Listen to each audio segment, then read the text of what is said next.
Você está ouvindo Rádio Web Agência Comércio.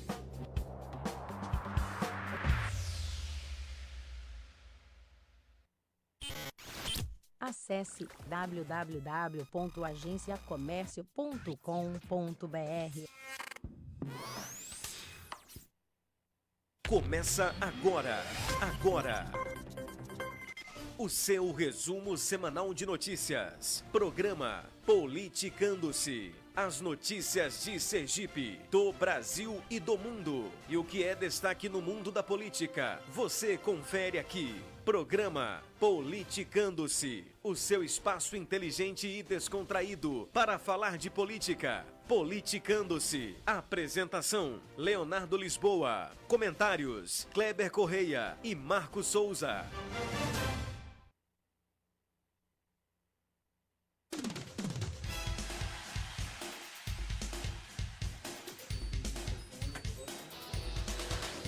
Está começando mais um programa Politicando-se na sua rádio web Fé Comércio. Boa tarde aos ouvintes. Estou aqui também com o professor Elber Magno, com Flávio Oliveira. Boa tarde a vocês. Boa tarde. Boa tarde. Bom, essa semana está cheia de notícias, né? Bombando. Acho que a gente vai conseguir nem abordar tudo aqui, então vamos apenas para as principais notícias. Então, começando... Sergipe, chuvas causam transtornos em vários pontos de Sergipe. Vamos dar as manchetes. Vamos lá, chuva causa transtornos em vários pontos de Sergipe, né? Cerca de 140 pessoas foram levadas ao Centro de Referência de Assistência Social, onde passaram a noite e receberam apoio da Prefeitura de Aracaju. Bom, temos também uma outra notícia, né, que é a revogação, né, do título de cidadão sergipano de Haddad, né? Segundo aqui uma notícia, caçar o título de cidadania de Haddad é deselegância e não serve a ninguém. Jornal da Cidade. Gilmar lidera pesquisa para a Prefeitura de Aracaju. Bom, esses são os temas, né? Locais. Isso. Nós vamos também falar da Previdência hoje. Também, no segundo bloco nós vamos falar de outros assuntos, né, que entre eles a Previdência, Pavão, e ainda temos mais outros assuntos quentes e fica para depois. Agora vamos ficar com as notícias de Sergipe, né? Bom, chuvas causam transtorno em vários pontos de Sergipe. Quais são as informações que você tem sobre isso, Flávio? Bem, o que nós estamos vendo, né, que já são 4 dias de chuva, são mais de 72 horas praticamente de chuvas seguidas aqui no estado, né, algo que não acontecia há muito tempo, né. Inclusive, eu moro em Socorro e eu vi a situação ali de um rio, que é o Rio Poxim, ele subir tanto que ele chegou a áreas que não havia chegado já há mais ou menos, acho que uma década, que eu não vi acontecer algo como aconteceu essa semana, né. E são vários pontos, não só em Aracaju, região metropolitana, como no estado, né? São famílias desabrigadas. Em Socorro, lá no Parque dos Faróis, por exemplo, então, são 30 famílias que estão no centro de abrigo lá do bairro, do local, né? Em Lagarto também nós temos aqui relatos de pontos de alagamento e no caso além do alagamento, né, a questão do transtorno, não só no trânsito, como também para a vida de cada um, né, que é claro que impede o deslocamento das pessoas. Em várias cidades do interior, Estância, a Defesa Civil também está alertando, Lagarto, Indiaroba, 10 famílias foram retiradas de suas casas, Ponte da Divina Pastora, Santa Rosa de Lima, também está ameaçada, né, está aqui, aliás, rompeu, na verdade, né, e existem 389 pessoas desabrigadas em diversas localidades. Ou seja, o desastre, ao tamanho da proporção que acho que tomou essa chuva durante essa semana, né? Que levou a várias situações que a gente está vendo agora, né? E o que cabe cobrar, nesse caso, é a maior agilidade tanto do governo do estado como da prefeitura dessas cidades, principalmente da prefeitura de Aracaju, no sentido de solucionar da melhor forma possível. O que a gente entende, é claro, que a chuva não é uma causa que um prefeito pode evitar, né? Mas é uma causa que ele pode minimizar os efeitos do que está acontecendo por conta de ações que venham no sentido de ajudar a melhorar a qualidade da situação que a população enfrenta, né? Isso. Então, diante disso, eu até queria perguntar ao professor Elber Magno, na opinião dele, o quanto é responsabilidade do poder público sobre esses fatos dessas cheias, né, terem causado tantos danos, e o quanto é algo que poderia não ser evitado, né, o quanto seria, de repente, a natureza tenha nos dado uma surpresa, né, nesse aspecto. Eu acredito que nenhuma surpresa tratando-se do Brasil, né? Porque as enchentes é uma coisa que acontece no Brasil inteiro, né? E eu acho que as pessoas, elas tentam relativizar bastante a responsabilidade do setor público nesse sentido. Eles dizem, a culpa não é só do público, é a gente que joga lixo na rua, mas quando a prefeitura ela se coloca como responsável para os serviços básicos de saneamento, de coleta de lixo, entre outros, ela tem que cumprir esse serviço. Se ela se colocou como responsável, ela cumpra, certo? Então, eu acho que é muito displicência do lado do poder público, da Prefeitura de Aracaju, e também, não só isso, se a Prefeitura não se disponibiliza a fazer, então deixa a iniciativa privada fazer. Nem isso ela faz. Então, entendeu? Então, a gente vê mais uma vez a iniciativa privada, pessoas doando de boa vontade, ajudando as pessoas, acolhendo, e a prefeitura sem fazer nada, só fazendo marketing lá, tirando foto. Com galochas pretas, sem que nem suja de lamatada, para você ver como o cara tá. Ali brilhar mais do que aquilo ali, não dá nem para olhar pro prefeito. A solução do prefeito deve ser, eu acho que proibir as chuvas, né? Não, aqui, eu vivi isso na pele, né? Hoje eu tive que sair de lá do Santa Lúcia, que foi uma das áreas mais afetadas, né? Até agradecer ao Kennedy Fonseca, né? Que foi quem nos tirou de lá. Mas a água batia no capô do carro, sabe? A gente só saiu de lá porque era um Jeep, né? Porque se fosse um carro comum, nem picape não estava passando por lá, né? Agora, que tem duas responsabilidades também que eu acho que tem que ser vistas, que é a do poder público e a das pessoas, porque realmente tinha muito lixo no bueiro, e ali assim, a gente vê que às vezes parte da população contribui muito. O poder público tem que ser responsabilizado porque ele é uma entidade, né? E não pode se eximir nem transferir responsabilidade. Eu concordo muito com o que o professor falou. Agora as pessoas têm que ter mais educação e mais consciência e saber que seu lixo tem que estar no seu lixo. Agora, os órgãos de fiscalização, eles têm que colocar limites. Ali, basicamente, tem o que? Condomínios. Então, é muito mais fácil de fiscalizar.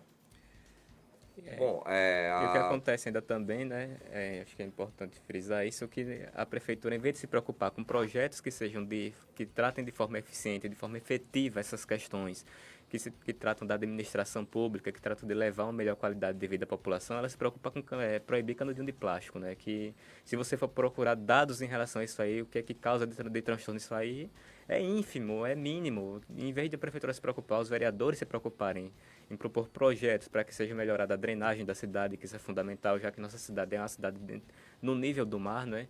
E é muito suscetível à questão de enchentes. Aqui em Aracaju, se chover 2 horinhas, como chove em São Paulo, aqui já está um caos.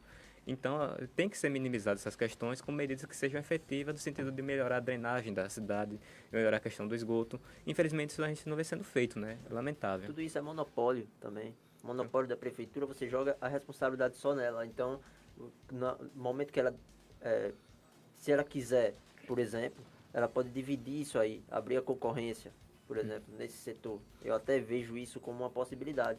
Né? Mas eles não querem, obviamente. O monopólio é sempre bom para quem tem o poder. Inclusive, tem uma lei para ser votada no Congresso agora, no segundo semestre, que é a lei que visa você quebrar o monopólio das empresas de estado de saneamento. No caso, as empresas privadas serem responsáveis também, poderem entrar em licitações ou fazer obras nesse sentido, de melhorar o saneamento básico nas cidades. Isso seria uma medida, acho que importante, né? Para tentar... É nesse sentido que eu falo, quebra de monopólio. Interessante. Vamos passar para o próximo assunto aqui, caçar título de cidadania de Haddad é deselegância que não serve a ninguém. Isso aqui é a opinião de Camilo Lula, não é isso? Professor Elber, caçar título de Haddad Professor Abel, você acha que olha, esse caçar título de Haddad é deselegância? Porque eu não lembro de nenhum feito de Haddad aqui em Aracaju. Pra começar, ele não nasceu aqui, né? A única coisa que eu lembro que ele fez aqui foi causar um engarrafamento na época de campanha. Olha, o que a Haddad fez pro Sergipe, eu acho que, além de visitas, nada mais. Né? Além de vir aqui visitar e falar besteira junto com os compatriotas do partido dele, não fez nada mais do que isso. Então, assim, eu vejo isso como uma questão de vingança ou algo do tipo, por o Sergipe ter dado a cidadania a Damares. Né? Essa turma ficou bem raivosa com isso, né? E eu estava lá presente no evento do Congresso Internacional pela Vida. Antes disso teve um evento na Assembleia que deu a cidadania a Damares, a ministra Damares dos Direitos Humanos. Eu acho que eles ficaram se mordendo tanto com isso que quiseram trazer a Haddad para fazer a mesma coisa, né? Mas não tem nada a ver, porque Damares morou aqui por muito tempo, né? E o Haddad, pelo amor de Deus, né? O Haddad, eu acho que coleciona processos, né? No caso da Damares, ela teve trabalhos sociais aqui em Sergipe, residiu e ainda tem, né? Tem uma ligação muito forte com o Sergipe. Flávio, qual a sua opinião sobre o assunto? Bem, né, eu primeiro queria parabenizar a iniciativa do Lúcio Flávio, né, coordenador do Movimento Brasil 200, e do Fábio Meirelles, né, que é o vereador, que tiveram essa iniciativa de tentar caçar esse título para Haddad, né, que é um cara que, como o Elber falou, não nasceu em Sergipe. Por que ele vai receber um título de cidadão aracajuano se não nasceu aqui, se não tem nenhum feito aqui, se não prestou nenhum serviço à comunidade sergipana e principalmente à comunidade aracajuana? Então, não vejo nenhum sentido. Isso é realmente, o que o Elber falou, uma tentativa de vingar, porque Damares recebeu esse título, agora eles querem dar para um que seja do lado deles. Só que Damares, ela tem serviços prestados aqui, né, muitos, inclusive. Ela cresceu aqui no estado de Sergipe, tem serviços, como vocês bem citaram, na questão da assistência social. E o Haddad não fez nada, o Haddad não é nem querido na cidade dele. Se ele soltar ele na Avenida Paulista, ele vai sair correndo, porque o povo vai correr atrás dele, né, para linchar. Eu acho que Então, os vereadores, assim, parlamentares do PT usam como critério quem tem mais processo para indicar como para receber título de cidadania, porque não tem jeito. Assim, eu acredito que existem pessoas no PT que tenham menos de 10 processos, pelo menos, né? Aí indicam que tem 32. E não só processo, como já a condenação. Ele é réu, na verdade, ele é réu, né? Não é só um processo, já está no nível de ser réu, acho que em 2 ou 3 processos desses. Ou seja, como aquelas questões, como eu estava falando aqui, na cidade dele, em São Paulo, se você soltar ele na Avenida Paulista, ele vai ter que sair correndo, que a população vai vaiar, vai xingar. Ele não é querido lá, ele quer dar um título para ele aqui, no estado de Sergipe. Que lógica, que sentido tem isso, né? É desperdício de tempo, que a Câmara de Vereadores poderia estar fazendo outras coisas, como se preocupando com a situação que Aracaju vive atualmente, ao invés de estar se preocupando com dar título a um cidadão que não é daqui e que não fez nada. Vamos dar continuidade aqui, Jornal da Cidade Padrão. Gilmar lidera a pesquisa para a Prefeitura de Aracaju. Agora tem outros já que dizem que é Rodrigo Valadares, aqui é Gilmar. Outros que é Valadares, né? Cada portal dá o seu candidato, né? Porque eu nunca fui pesquisado, né? Nunca respondi a uma pesquisa dessa. E graças a Deus a gente tem esse programa agora, porque o programa com independência, e eu pretendo nas próximas eleições ter um portal e fazer a minha própria pesquisa, porque acreditar nessas daí não tem condições. Cada um bota o seu candidato lá, o meu candidato que eu quero que esteja na frente é esse aqui. Então eu vou botar aqui, esse está na frente. Então mais ou menos assim. Principalmente essas pesquisas, eu tenho algo, uma coisa para alertar o cidadão sergipano que está aqui me ouvindo, cidadão aracajuano principalmente, que eles colocam realmente por indução. Eles induzem ao voto quem eles querem. Então a gente não tem esses caras que se dizem oposição, não são oposição coisa nenhuma. Já estão aí há muito tempo. Certo? Então eles só colocam eles. O debate da TV Sergipe é até engraçado, né? É bizarro, né? Um debate entre amigos. Vai 2 amiguinhos lá se abraçar e pronto. É um debate da TV Sergipe. É uma palhaçada isso. Isso para governador, você imagina para prefeito, né? Então, essas pesquisas são isso. Né? O cara vem com Rodrigo Valadares, Gilmar Carvalho. Qual desses aí é oposição? Nenhum partido desse tem oposição. É mais do mesmo. Então, a Aracajuana, por favor, se alerte com isso. Esses caras que estão na pesquisa não são oposição coisa alguma. E se houver oposição, e vai haver oposição, eles vão pegar os candidatos que são oposição de verdade, ou seja, que estão fora do sistema que eles gostam, que eles amam, que eles querem, fora da turminha deles, e vão dizer que está em 5%, vão dizer que está em 2%, que é para você não votar, que é para você pensar, não tem chance não. É assim que eles fazem, sempre foi assim. Foi assim com o Bolsonaro, foi assim com o Romeu Zema lá em Minas Gerais. Wilson Witzel, né? Wilson Witzel. Quem está fora do sistema, eles pegam nessas pesquisas e colocam com 5%, com 2%. É sempre assim. Por quê? Porque ele está fora do sistema. Está fora da patotinha dele. Bom, na última pesquisa, tanto para presidente como para governador e Senado, os institutos de pesquisa ficaram desmoralizados no final. Porque não é possível que uma margem de erro seja tão grande assim. Que método científico é esse? Que método de amostragem é esse? Na sua opinião, Flávio, o que é que nós temos assim de pesquisa? Nós temos um pregão, nós temos realmente método científico nas ruas de pesquisa. Até onde pesquisa pode ser algo que tenha algum valor palpável para uma campanha? Bem, a partir do momento que elas não sejam compradas, né? Só que aqui no Brasil a gente sabe que a realidade, a gente vê denúncias nesse sentido de que, principalmente em regiões, em locais específicos, em cidades, os institutos têm vendem pesquisas, né? E isso acontece muito, inclusive por aqui, né? E o que acontece? Se não tiver método científico, se não tiver um embasamento técnico para fazer uma pesquisa, ela não vai valer de nada, ela só vai servir de manipulação.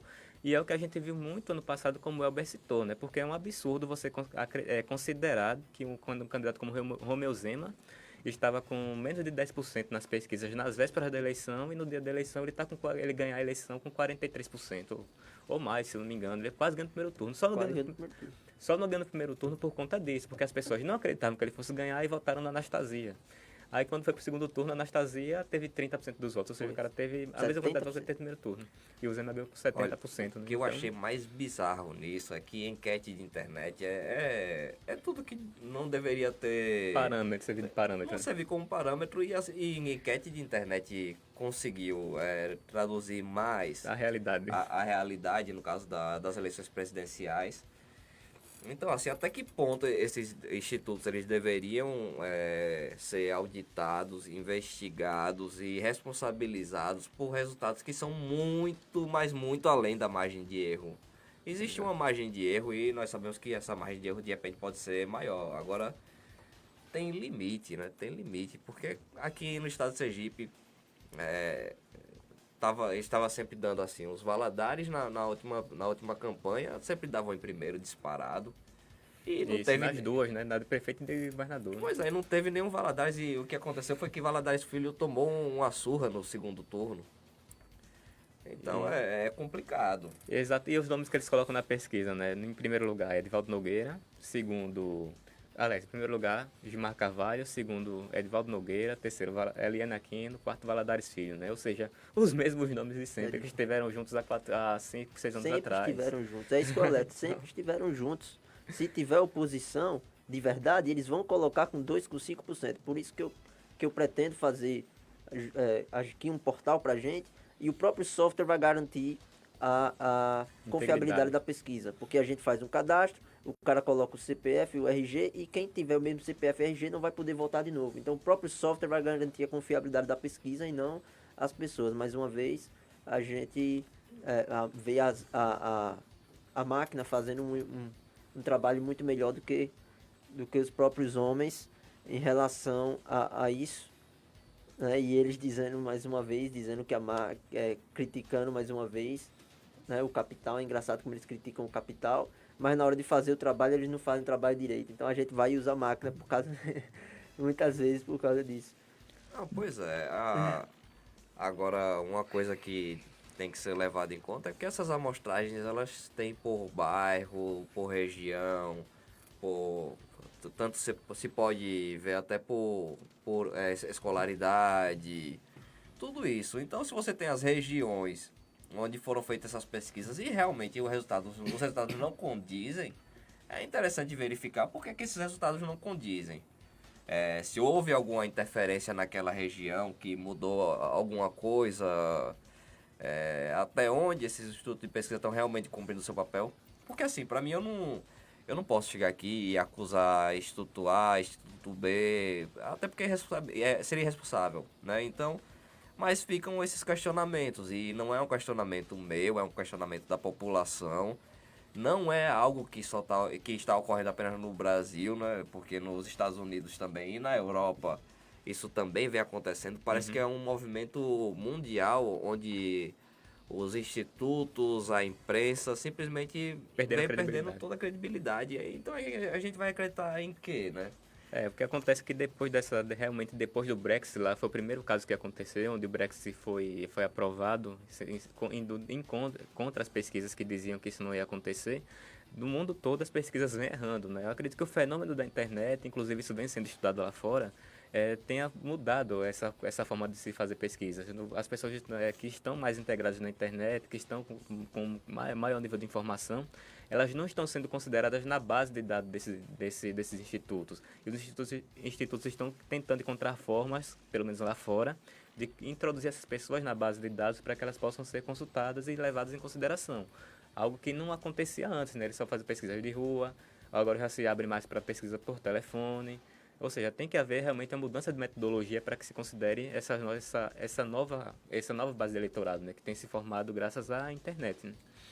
Não, e os institutos de pesquisa e as pessoas que fazem campanhas têm que começar a se atentar, porque essa descrença, esse descrédito causado, né, por essas últimas eleições, isso reflete inclusive na contratação, no efeito da própria campanha. Aqui no Nordeste ainda a internet, as redes sociais ainda não têm o mesmo nível de alcance que tem no Sul e no Sudeste, né? E o que a gente pôde perceber lá é que tiveram grande influência, né, as redes sociais, que inclusive foram decisivas. Aqui, basicamente, o único que realmente conseguiu um resultado definitivo via redes sociais foi Alessandro e Bolsonaro, né? Que também foi muito bem votado aqui em Sergipe. Óbvio que era de se esperar que Haddad aqui vencesse, porque é um estado que você vê, pelo nível de miséria, você vê qual é o tipo de mentalidade que nós temos. A miséria ela é só um resultado da mentalidade, né, do povo. Então, acredito que as próximas eleições podem ter muita surpresa. Muita surpresa. É o que a gente torce, né? Inclusive vocês que estão acompanhando a gente pelo Facebook, podem fazer comentários.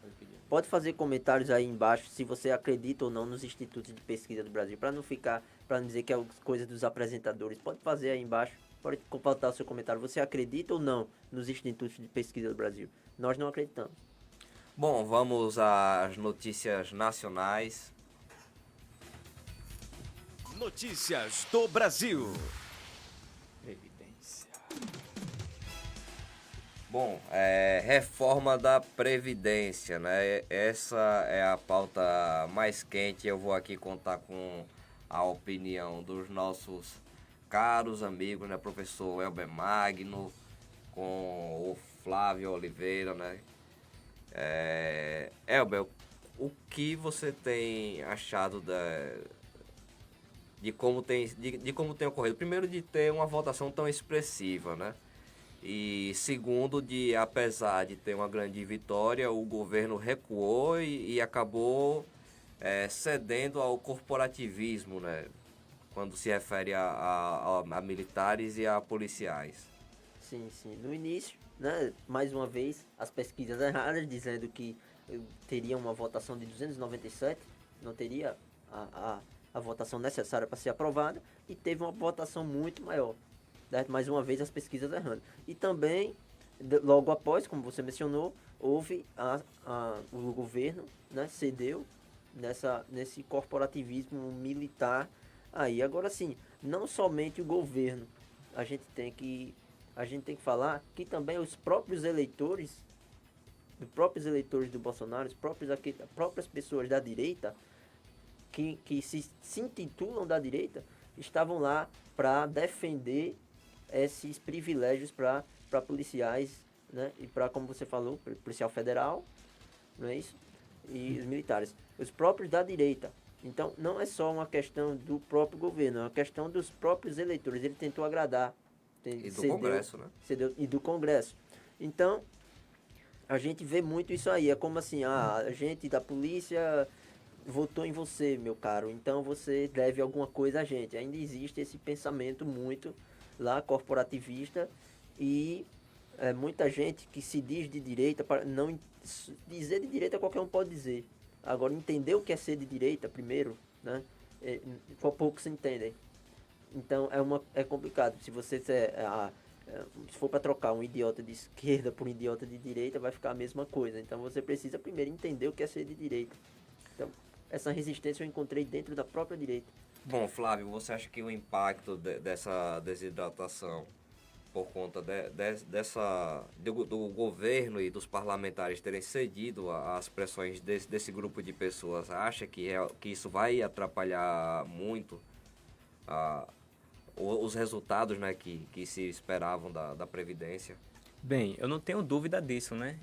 Inclusive, o mercado já mostrou uma reação negativa ontem por conta do início da votação desses destaques. Já foram aprovados 2 destaques, que beneficia mulheres, dando um certo privilégio na questão da transição, porque no caso agora as mulheres continuaram precisando contribuir por 15 anos, mas só se aposentam com 62. Mas dentro desse prazo, entre 15 e 20 anos, elas poderão receber um acréscimo da aposentadoria. Essa emenda foi votada ontem e traz um impacto de 40 bilhões, segundo o site Caneta Desesquerdizadora. E também foi aprovado essa emenda que beneficia policiais federais. É importante a gente dar os números aqui do que acontece, né, com essa emenda que foi aprovada ontem. São 4 bilhões a menos na economia que seria de 1 trilhão, que já não é mais. Na economia, o projeto que o Paulo Guedes enviou para a Câmara dos Deputados previa uma economia de 1,2 trilhão de reais em 10 anos.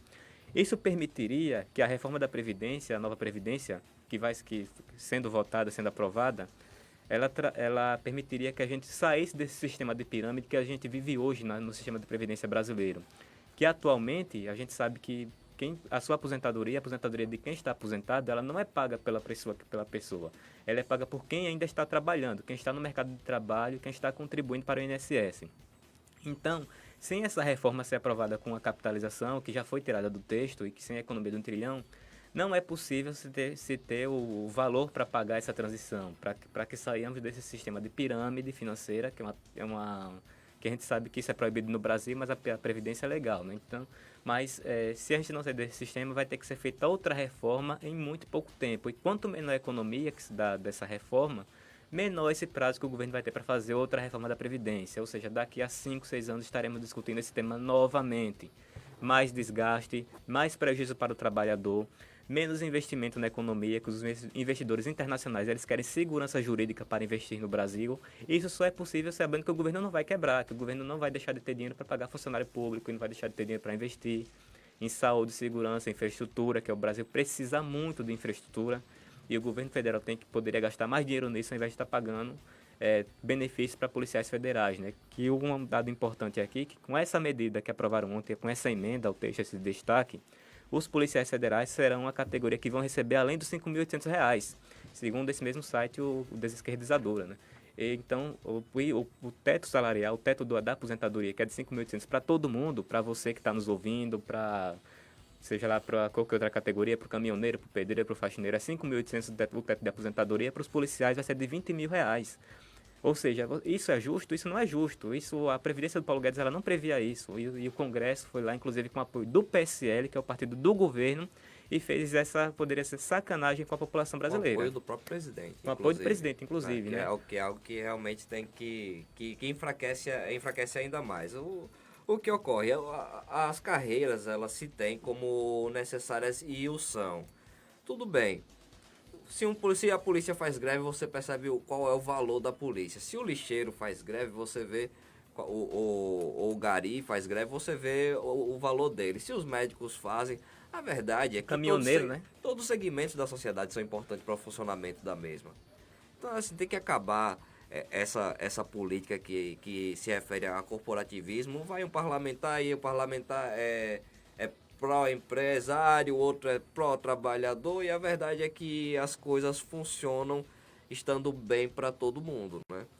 É algo que, infelizmente, no Brasil ainda se segmenta muito as decisões. Nós que falamos muito em liberalismo aqui, né, queremos um mercado que seja livre e não um mercado que beneficie empresário A e empresário B em detrimento do restante da sociedade, né? Isso é lamentável, inclusive em relação ao que Elber falou, né, a gente tem que destacar o seguinte, que nesse mesmo critério de você pegar uma categoria, pegar uma classe de profissionais e dar privilégio para elas, você pode também justificar o argumento da esquerda de defender cotas raciais porque o negro sofre mais racismo, ou porque o negro tem um processo de dívida histórica. Você dá argumento para quem também defende privilégios para categorias com base na cor e na raça. Ou seja, é um precedente muito grave que está se abrindo ao você criar privilégios para determinadas categorias. O princípio é o mesmo, é o coletivismo. É você pegar categorias e selecionar, não, esse setor aqui é mais importante do que esse setor da sociedade é mais importante do que esse outro. Então isso é completamente errado. Infelizmente, como o Marcos falou, o presidente também endossou essa questão dos policiais, né? E agora vai ser votado outro destaque, que a gente espera que não passe, que é o de dar privilégios para professores de universidades federais, que já tem uma carga horária menor, que tem muito tempo de quase 12 horas de aula, o resto é pesquisa que eles ficam fazendo. Então, entre aspas, né?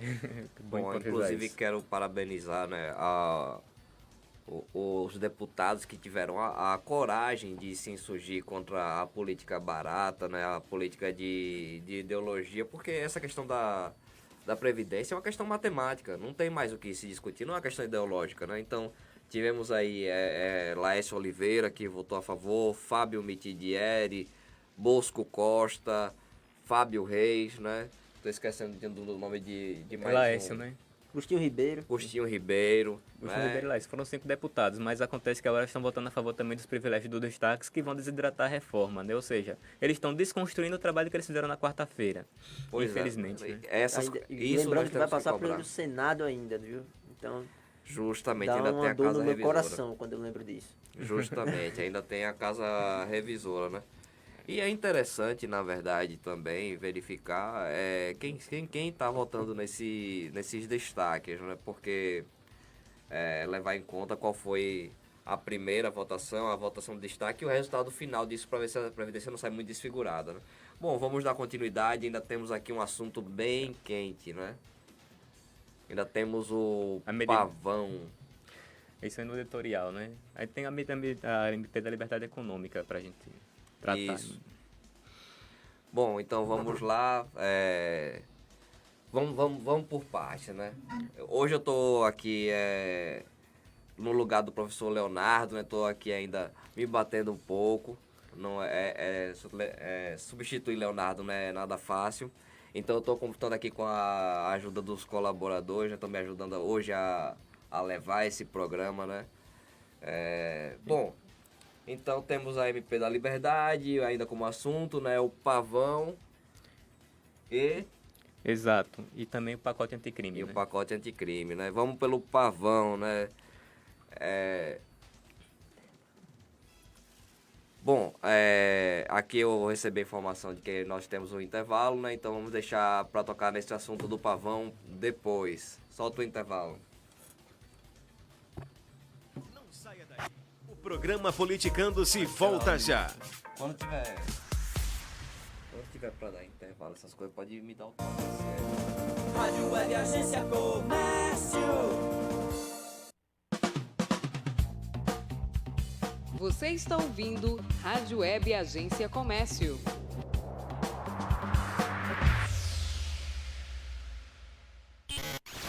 Acesse www.agenciacomércio.com.br. Vem aí o Circuito Sesc de Corridas 2019. Revezamento Pais e Filhos, caminhada, corrida kids, circuitos de 5 e 10 quilômetros. Faça a sua inscrição nas centrais de atendimento do Sesc e garanta a sua vaga na linha de largada. Circuito Sesc de Corridas, dia 21 de julho, largada às 7 da manhã no Hotel Sesc Atalaia. Circuito Sesc de Corridas. Realização Sistema Fé Comércio Sesc. Minuto Senac. Realização: Sistema Fecomércio Sesc e Senac. O Senac Bistrô Cacique Chá está com uma novidade. Desde o dia 10 de abril, o restaurante mais charmoso do centro de Aracaju também conta com a opção de buffet livre, ou seja, o cliente pode se servir à vontade e por quantas vezes desejar pelo preço promocional de R$ 24,90. Este valor ainda contempla uma sobremesa. Mas atenção, o buffet Cacique Chá funciona apenas às segundas, quartas e sextas. Às terças, quintas e sábados, o cliente tem à disposição o serviço à la carte, com os famosos pratos do menu. O Festival Verão Saudável transcorre todos os dias da semana até 27 de abril, assim como o Festival da Semana Santa, que vai até o dia 18. O restaurante fica na Praça Olímpio Campos, número 11, e está aberto de segunda a sábado, do meio-dia às 15 horas. Mais informações no site se.senac.br e reservas pelo 3022-6155. Você ouviu Minuto Senac. Realização: Sistema Fecomércio Sesc e Senac. Produção: agenciacomércio.com.br. Bons investimentos são aqueles que contribuem para fortalecer o seu negócio, gerando renda financeira ou defendendo os interesses da sua empresa, certo? A Fecomércio assegura os direitos e promove os avanços do comércio de bens, serviços e turismo. Somos um dos maiores sistemas de desenvolvimento social e educação profissional do mundo. Participe desse projeto que há mais de 70 anos contribui para um Brasil muito melhor. Sistema Fecomércio Sesc Senac. Empresários Unidos. Comércio mais forte. Minuto Senac. Realização: Sistema Fecomércio Sesc e Senac. Chegou mais uma sugestão do chefe, Semana Santa do Senac Bistrô Cacique Chá. Até 18 de abril, o restaurante mais charmoso do centro de Aracaju está oferecendo 3 novas opções de pratos, mais uma sobremesa especialmente criados para a ocasião. A combinação prato mais sobremesa sairá a um preço promocional. As opções são medalhão ao molho de chocolate, frango a Kiev, ravioli de camarão e de sobremesa, travesseiro de Sintra ao jeitinho sergipano. Não esqueça, a Semana Santa do Bistrô Cacique Chá acontece até 18 de abril. O restaurante fica na Praça Olímpio Campos, número 11, e está aberto de segunda a sábado, do meio-dia às 3 da tarde. Mais informações e reservas pelo 3022-6155. Você ouviu Minuto Senac. Realização: Sistema Fecomércio Sesc e Senac. Produção: agenciacomércio.com.br. Rádio Web Agência Comércio. Você está ouvindo Rádio Web Agência Comércio.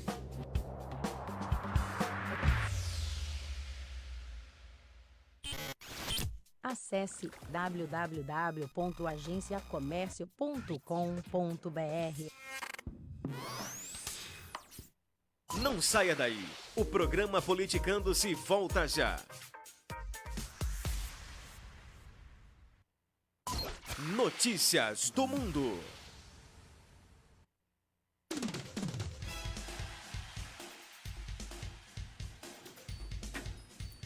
Bom, estamos de volta com o nosso programa Politicando-se, dessa vez com os temas quentes, né, os temas nacionais. E o tema que não param de comentar, né, sobre o tal do pavão, né? Agora o Brasil virou uma rinha de hackers agora, né? Bom, eu sei que o professor Elber Magno já tem uma opinião um pouco diferente sobre o assunto do senso comum, né? Inclusive eu digo porque eu já li alguma coisa a respeito. Poderia falar um pouco? Assim, com certeza. Então, você ouvinte da Fecomércio, né? Eu também fui professor de educação tecnológica e sou profissional de sistemas. E eu sei o quão é danoso um hacker, o roubo de informações para todo mundo, para uma nação inteira, né? É danoso para todo mundo. Então, assim, a gente costuma levar hackeou de um lado, vamos defender, hackeou do outro, vamos defender o outro. Então, parecendo torcida de futebol, mas não é bem assim. quando a coisa acontece com você, aí você vai sentir, porque isso de hackear é um crime, e que deveria prender imediatamente quem faz isso para não se dar brechas para a sociedade. Porque se um hacker brasileiro ou estrangeiro perceber assim, olha, no Brasil a gente pode hackear, a gente tá ferrado. Porque vai acontecer deles entrarem, pegar contas bancárias, fazer o que quiser com as contas bancárias dos outros, vai fazer o que quiser com os dados das empresas. Então o que é que a gente vai entrar? Num caos pior do que o que a gente já vive. Além do caos físico, agora um caos digital. Então, se isso deve-se à incapacidade, eu digo, da nossa justiça. Porque é uma justiça completamente relativizada. Da primeira vez que hackearam o ministro Sérgio Moro, o hacker já era para estar preso no dia seguinte. Ah, foi hacker é crime. Mas como é tudo relativizado e já fizeram isso para derrubar a Lava Jato, então teve aqueles que vão lá defender o hacker. E aí acaba que justificando ações hackers posteriores. E aí não houve justiça, havia sentimento na população de querer fazer a justiça com as próprias mãos. Então outros hackers, do lado do Sérgio Moro, agora vamos hackear ao inverso, para dar o troco. E aí ficou nisso. E aconteceu que eu já entrei na Deep Web, né, para ver alguns métodos, o que está acontecendo. E eu vi vários métodos de roubo de mensagem. Já estão ensinando isso lá na Deep Web, o que é muito perigoso. Coisas muito perigosas e que pode acontecer com a gente. Então, sua mensagem, né, do seu WhatsApp, do seu Telegram, não está seguro no Brasil. Certo? Você é independente de quem seja. O cara pode fazer isso só por malandragem mesmo. Então, ele não está seguro. Né? O ideal é que você apague, não deixe nada no celular. O ideal é esse. Certo? Porque não está seguro no Brasil devido à incapacidade da nossa justiça. Bom, Flávio, qual a sua opinião sobre o assunto?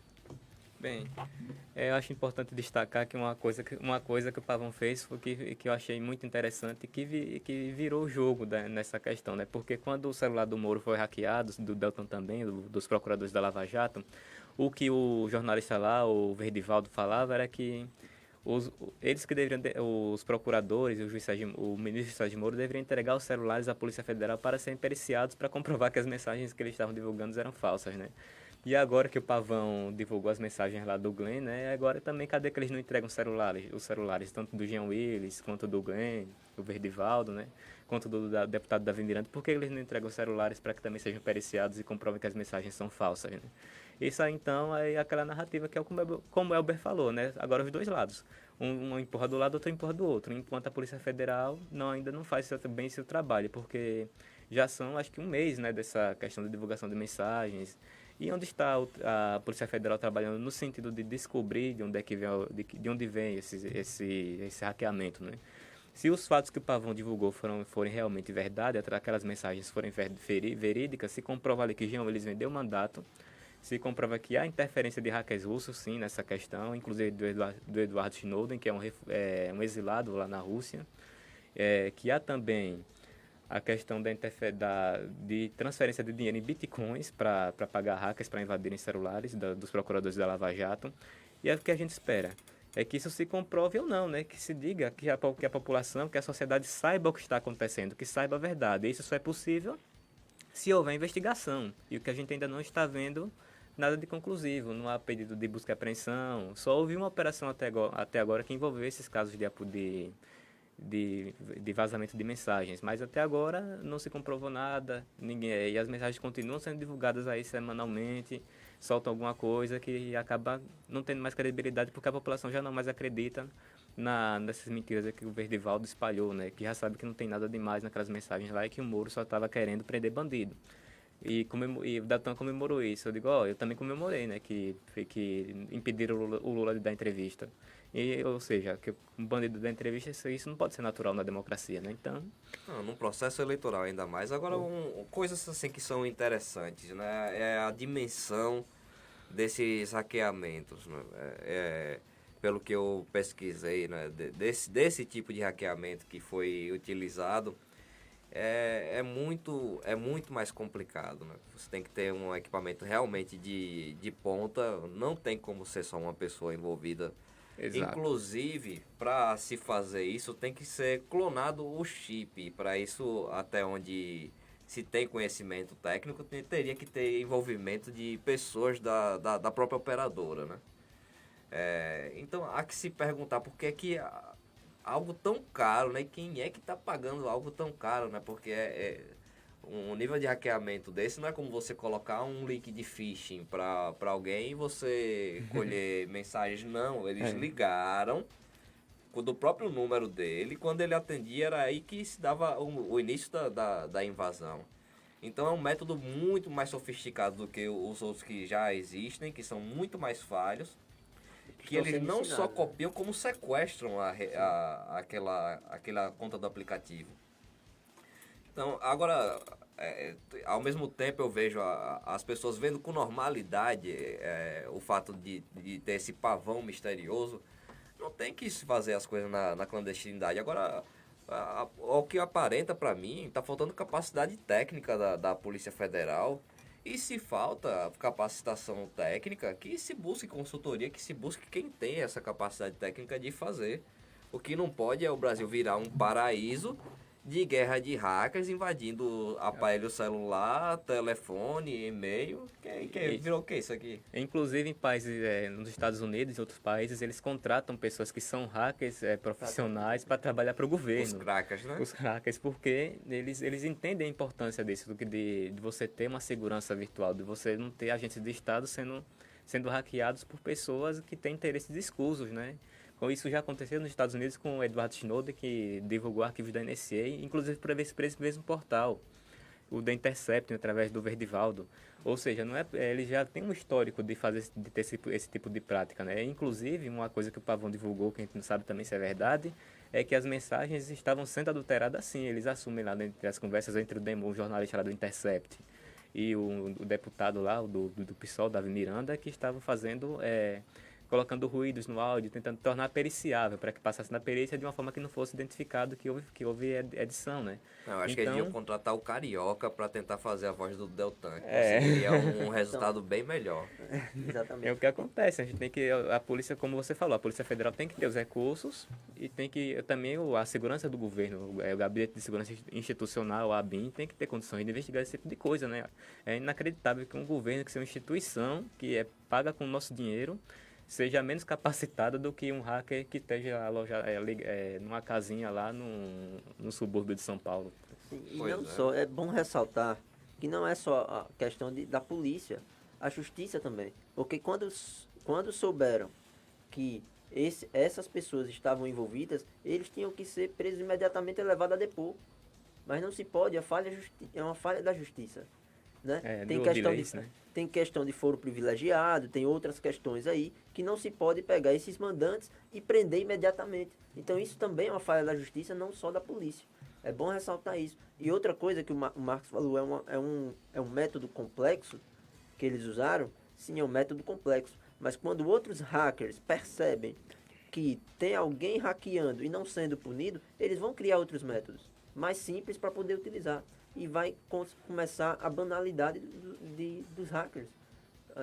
Qualquer conta vai correr perigo. Porque a questão aqui não é como se hackeia, a questão é o hacker em si. É o hackeamento em si. Então, quando os hackers, outros profissionais de sistemas, ou seja lá quem for, percebe que hackear aqui no Brasil dá lucro. Por quê? Porque não é punido. Eu posso fazer isso. E aí começa a criar outros métodos mais simples e começa a fazer isso. E divulgar, né? E divulgar, agora, como eu vi na Deep Web. O método diz muita coisa sobre quem está por trás. Exatamente. E o método, o método e a capacidade de quem fez isso. Com você. O custo disso para uma empresa privada que é autorizada a fazer isso é de mais de 30 milhões de reais. Sim. Então é algo que tem que se perguntar. Quem que está pagando, né? Quem é que está pagando? Quem é que tem esse dinheiro todo? né? E a justiça falha nesse sentido. O método fala muito sobre o poder do mandante. E é essa a questão que a Polícia Federal tem que levar em conta e vamos ver, né? E usar os instrumentos necessários, não tá claro, COAF, mandante. né? Não está Pois claro é. quem é o mandante? E da mesma forma, Prende. da mesma forma o pavão. Da mesma também. forma o pavão. A gente não sabe quem alguém é o sem mandante recurso. do pavão. Não é sem recurso. A gente não sabe quem é o mandante Não do sabe nem pavão. se é de verdade. Não sabe nem ainda, se é de né? verdade. Mas do outro a gente já sabe quem são os mandantes. Porque Pois não está é. preso. Não, e assim, infelizmente assim, no Brasil a gente não pode acusar, mas tudo sugere, né, que o site envolvido na situação tem muito a ver com isso, né? Tá tão na cara que, pelo amor de Deus, Mas- até a Veja, né? Vamos passar aqui adiante, temos a aprovação da MP da Liberdade Econômica. Na comissão, né?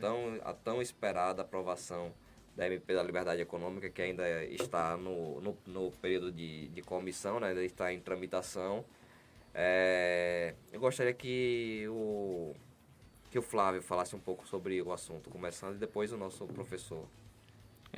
Bem, né, então, nessa semana, a comissão do Senado, a comissão mista do Congresso, na verdade, eles aprovaram a MP da Liberdade Econômica, MP 881. Essa medida provisória tem uma importância enorme para o Brasil e para o ambiente de negócios no nosso país, né? Que a gente sabe que é muito burocrático, é muito difícil se abrir uma empresa, é muito difícil se manter uma empresa e é muito difícil até se fechar uma empresa. E o que essa MP da Liberdade Econômica propõe é justamente isso, simplificar, desburocratizar os negócios no Brasil. Uma coisa que eu acho fundamental que essa medida provisória faz é acabar com a máfia dos fiscais, tanto de todos os níveis, tanto federal, estadual e municipal. Porque atualmente, para você conseguir abrir mesmo um negócio de baixo risco, você tem que pagar, geralmente, você tem que subornar o fiscal para conseguir seu alvará. Porque o alvará não é liberado de forma rápida, de forma eficiente pelas prefeituras ou pelo governo do estado. E essa MP da Liberdade Econômica, ela traz essa medida, ela coloca a aprovação tácita, a aprovação automática de alvarás quando a prefeitura não cumpre o prazo mínimo. E esse prazo, o prazo máximo. E esse prazo máximo ele vai ser determinado por decreto presidencial após a aprovação da MP no Congresso. Isso é fundamental para você que quer abrir um negócio, um negócio de alto risco, e você tem que ir na prefeitura, pedir licenciamento ambiental ou no governo. E esses alvarás demoram anos, às vezes, para sair, né? E agora, com essa medida provisória, o governo vai ter um prazo para dar esse alvará. Se o governo não der, acontece a aprovação automática. E no caso de negócios de baixo risco, o que vai acontecer? Você vai poder abrir seu negócio e depois ir na prefeitura e solicitar. Mas o seu negócio pode funcionar já automaticamente, sem precisar do alvará. Isso é fundamental para que as pessoas que querem investir, que querem empreender, possam fazer isso de forma mais livre, possam fazer isso de forma tranquila. Porque uma costureira, por exemplo, que está lá fazendo seus lençóis, seus tecidos, vai trazer de prejuízo para o meio ambiente? Nada, é um negócio de baixo risco. Ela vai poder abrir seu negócio sem precisar de estar correndo atrás de prefeitura, de órgãos do governo para conseguir alvarás sem necessidade, né? Então, isso acaba com a MP da Liberdade, através da MP da Liberdade Econômica. Então, é fundamental que o plenário da Câmara e do Senado votem isso o mais urgentemente possível, né? Porque nosso país precisa de desenvolvimento, precisa de dinheiro, precisa de investimento e precisa de emprego para a população, né? Então são 13 milhões de desempregados nas ruas atualmente. E isso usando o método do IBGE, né? É. Aqui no Brasil é interessante. Você vai abrir um salão de cabeleireiro e você tem que provar para o Estado que você não está usando urânio enriquecido. Porque você precisa do alvará dos bombeiros, a EADEMA, eu não sei o quê. Um simples salão de cabeleireiro, para que precisa de tantos alvarás, né, tanta documentação. Tem a área trabalhista também, né, que a MP da Liberdade vai entrar. Eu gostaria que esse e outros aspectos fossem comentados pelo nosso professor Elber Magno. Então, a MP da Liberdade Econômica, como o Flávio falou, né, também serve para startups, né? Facilita bastante o desenvolvimento de startups. Né, induz até, incentiva até, porque você, como o Flávio falou, você pode estar em pleno funcionamento antes de receber o alvará. Isso. Não é isso? Então você facilita bastante para quem quer abrir uma startup. O que é uma startup? Startup é mais relacionada à inovação tecnológica. Né? E o cara que se junta uns 3, 4 pessoas e vamos fazer desenvolver uma inovação tecnológica, um aplicativo. Foi assim, por exemplo, que surgiu o Uber, que a gente tem hoje, o WhatsApp também surgiu assim, Instagram. Angry Birds também surgiu assim, eram startups, eram pessoas que se juntavam em torno de uma ideia de inovação para resolver um problema ou não, por entretenimento, como é o caso do Angry Birds e de outros joguinhos, né, como é o nome daquele, esqueci agora. Candy Crush? É esse mesmo, Candy Crush. Então, e outros joguinhos também. Então, assim, facilita bastante para startups. Isso é bom a gente incentivar dentro das escolas também. Eu vejo nas escolas que só falam em Enem o tempo inteiro. E se você tentar trazer algo novo, você é barrado. Então, assim, nas escolas é bom a gente apresentar alternativas para os alunos. Os alunos estão enjoados disso. Já não aguentam mais. A carga horária é pesada e só estuda coisas que praticamente a maioria deles não tem interesse algum. Então é bom a gente apresentar alternativas dentro da sala de aula. E a startup eu vejo, né, o empreendedorismo em si, mas em relacionado à tecnologia, a startup como uma grande alternativa para quem olha assim para o Enem e diz, eu não me interesso por isso. Para quem olha para a faculdade diz, eu não me interesso por isso. Então pode juntar uma galerinha, se tiver o conhecimento, e faz uma startup. Hoje a gente não vê nada nas escolas falando sobre isso. E assim, a MP da Liberdade Econômica, como você falou também, tem um estudo que mostra que com essa MP o Brasil vai subir 100 ranks. 100 posições no ranking de liberdade econômica, no ranking internacional de liberdade econômica. O Brasil é um dos que está lá embaixo, né? Ganhando a quem? Para quem? Para Venezuela, para Cuba, né? Ganhando para esses países aí totalitários. Então é muito importante essa medida e, como o Marco falou, as leis trabalhistas também vão ser alteradas bastante, né? Vai ter alterações na lei trabalhista, se eu não me engano, prevista 60 alterações na CLT, se eu não me engano, salvo engano. Vai ter alguém da esquerda com raiva, falou em trabalhar. As leis trabalhistas hoje praticamente existem e eu não tenho medo nenhum para falar. E quem quiser debater, que venha debater comigo, eu chamo aqui pro programa. A lei trabalhista existe hoje para defender o direito de você não trabalhar.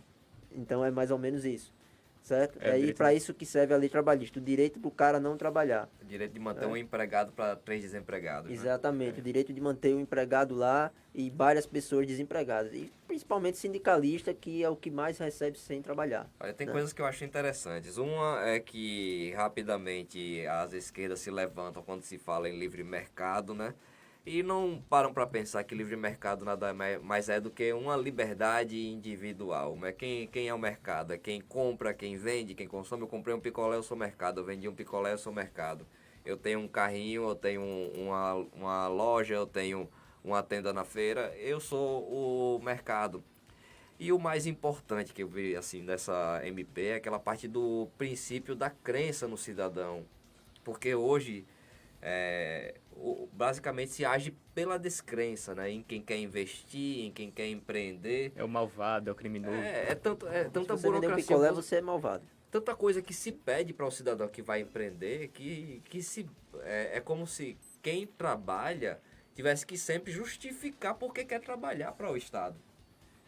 O que não faz o menor sentido. Pois é, pelo menos um dia desses eu estava numa discussão, né, num dos grupos famosos de política daqui, e eu estava dizendo que a melhor forma do Estado ajudar no crescimento econômico é não atrapalhando.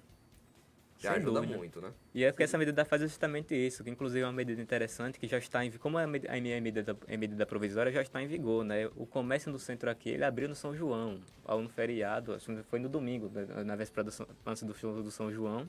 Isso aconteceu por quê? Porque a MP agora permite que o comércio funcione em domingos e feriados sem que precise de autorização do poder público. Isso é importante porque incentiva a economia local, principalmente das pequenas cidades. Então, essa medida, com a aprovação dessa medida, eu não tenho dúvida de que vai melhorar bastante o ambiente de negócio no Brasil. Vai melhorar a questão também, como já está lá, consta na medida provisória, a questão de você poder abrir seu capital de empresa, você poder investir na bolsa, será simplificada essas questões. Então, não tenho dúvida de que, como o Weber falou, vai subir 100 posições no ranking e nós vamos avançar muito na questão da liberdade econômica no nosso país. Flávio, eu vou lhe pedir licença aqui para dar uma acelerada, porque nós temos que falar ainda do pacote anticrime de Sérgio Moro, né? Parece que já começou com o pé esquerdo, né? Tirando na comissão a prisão em segunda instância, né? Se perguntar por que uma Câmara que tem pelo menos 50 parlamentares que correm o risco de ser presos em segunda instância se isso passar, Não é tão difícil de imaginar, né? Mas tem essa e outras questões, e dessa vez eu vou começar com o nosso professor Elber Magno. Elber, qual a sua visão de como isso está sendo levado e qual a sua expectativa de resultado, né, diante do cenário atual de quem é que está na Câmara, né? Então, assim, diante, se eu for olhar só para a Câmara, a expectativa é horrível, porque como é que uma Câmara cheia de corruptos vai aprovar uma medida contra a corrupção? É meio que ilógico isso, mas a gente tem estratégias, política é feita de estratégias, e aí a gente pode botar alguma credibilidade nas estratégias, e alguma fé nas estratégias, a gente pode passar por isso, quebrando o pacote em vários pacotes e votando em lugares diferentes, né? Um pouquinho na Câmara, um pouquinho começa pelo Senado, e aí a gente vai empurrando algum pouco de goela abaixo, como por exemplo a tipificação do crime do Caixa 2, que foi aprovado no Senado. Então, pelo que me parece, eu acho que tem mais corrupto na Câmara do que no Senado, e dá para a gente começar a perceber isso, começar a quebrar esse pacote anticrime em vários pedaços e ser votado em lugares diferentes, fazendo comissões, fazendo articulações, principalmente começando pelo Senado. Eu acho que pelo Senado é o caminho mais viável. Inclusive, eu posso destacar aqui que o projeto está sendo tramitado nas duas casas, né? E na Câmara, na Câmara, a tramitação está sendo diferente, por quê? Porque eles criaram um grupo de trabalho para analisar o pacote. E nessa análise, eles resolveram tirar, aí sim, a questão da prisão de segunda instância. E perdeu só por um voto, foi 7-6, ou seja, não é uma diferença grande. Essa pauta pode voltar nas comissões, já que na Câmara ainda não chegou nem na CCJ, que é a principal comissão da Casa, que é a Comissão de Constituição e Justiça. Já no Senado, o relatório já foi apresentado pelo senador Marcos Duval, né, do Cidadania lá do Espírito Santo. E ele conseguiu, ele colocou a prisão em segunda instância dentro da pauta, inclusive com alguns acréscimos. E o pacote está muito bem estruturado lá no Senado. Já foi aprovado na comissão e deve ser votado no plenário. Aliás, ele vai ser votado na Comissão da Constituição e Justiça no final, já no volta do recesso, vai ser votado no plenário. Ou seja, está muito mais fácil aprovar no Senado. E em aprovando no Senado, levando para a Câmara, eles vão ter que votar o projeto que aprovaram no Senado ou vão ter que juntar, né? Então é importante que a gente pressione o Senado atualmente para que eles votem o mais rápido possível para que o projeto deles saia na frente. Porque saindo na frente desse projeto, nós temos um texto base para que seja votado na Câmara e a partir daí é pressão nos deputados. A responsabilidade vai estar com eles, ou seja, vai ser muito mais difícil deles terem coragem de tirar a prisão em segunda instância depois que foi aprovada no Senado, que já é a casa revisora, né? Então, esse é o caminho. Uma coisa que eu acho absurdo é a visão das pessoas em ver essa questão da prisão em segunda instância como algo que tenha a ver com o Lula. O Lula já está preso em segunda instância. Ele já está preso, já tem outras confirmações. Isso não tem nada a ver com o Lula, não. São 170 mil criminosos presos em segunda instância. Tráfico, assassinato, roubo. Isso é uma questão de segurança pública, do que as pessoas pedem. O Brasil ele não se restringe a Lula e a adoração que os petistas têm por Lula, e nem ao ódio, nem à condenação de Lula. Lula está preso, é simples. Pergunte para Cid Gomes, ele sabe. Está preso. Então, assim, a discussão aqui é outra. É acordar. Lula já acabou para Lula, está preso.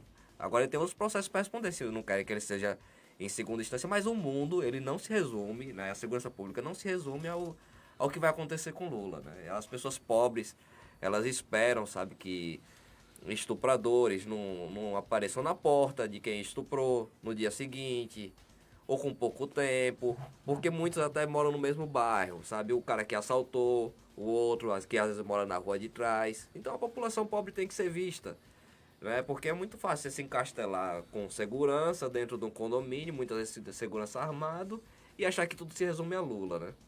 Exatamente, né? Inclusive essa medida provisória, ou aliás, esse pacote anticrime, ele garante não só a questão da prisão em segunda instância, como também garante que, por exemplo, um dos casos, quando o tribunal de júri condena um criminoso, que geralmente o tribunal de júri julga crimes graves, crimes contra a vida, por exemplo, e o assassino ele não vai para a cadeia atualmente, o assassino ele espera a condenação em segunda instância, geralmente em liberdade, ou seja, o que é um absurdo.